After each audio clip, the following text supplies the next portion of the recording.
Ms. Fields is an environmental engineer here at NASA Wallace Flight Facility on the eastern shore of Virginia. She has agreed to meet with me. Hi, RJ. I read Kaylee's email and I checked out your research on the internet. I understand that you want to learn more about the impact of oil spills and how to clean them up. Yes, we have lots of oil globs on the beach, and we're all worried about the plants and animals. Well, you have good reason to worry. The toxic properties of oil can damage or destroy plants and animals. I mean, just a dime-sized blotch of oil on a bird can impair its insulating ability, resulting in hypothermia and death. That's really serious. How do you clean up oil spills? Well, the typical cleanup method for ocean spills is to contain the oil with floating booms and then pump it back into recovery tanks. Now, sometimes we do apply chemicals to help disperse the oil slick.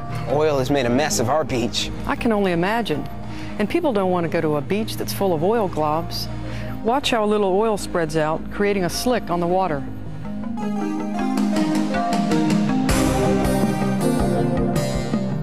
Wow, it really spread out. Yes, and a small amount of oil can cause a lot of damage. Look at how the oil clings to the feather. The oil coats the surface of plants and animals, effectively smothering them. Our area depends on tourism, so I'm sure that the oil on the beach is hurting businesses. Who is responsible for cleaning up the oil from a spill? Well, whoever spilled the oil is responsible for getting it cleaned up. Who makes sure they clean up all the oil? Well, in the United States, it's the Environmental Protection Agency or the Coast Guard. We learned about cleaning up oil spills from our NASA Sci-Files Kids Club. But aren't there other ways that can be done? Well, during an oil spill, it's critical to try to clean it up before it reaches land and affects the shoreline. So we need to be able to predict where it's headed. The paper dots simulate our oil slick. The slick moves with the water current, and then it's reversed by the wind and wave action. The waves also act to break up and disperse the slick. So how do you predict where it's headed? Well, we use planes to fly over the oil slick and we map its location. Then we use current weather and ocean forecasts to create a computer model to predict where it is headed to next.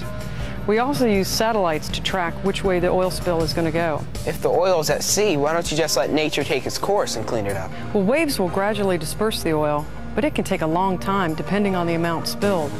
If we act quickly to recover the oil, we can protect the environment. How long does it take the environment to recover from an oil spill? It can take years for natural environments to fully recover. That's why it's so important for people to realize that oil spilled in large accidents is not the only way to contaminate the ocean. What do you mean?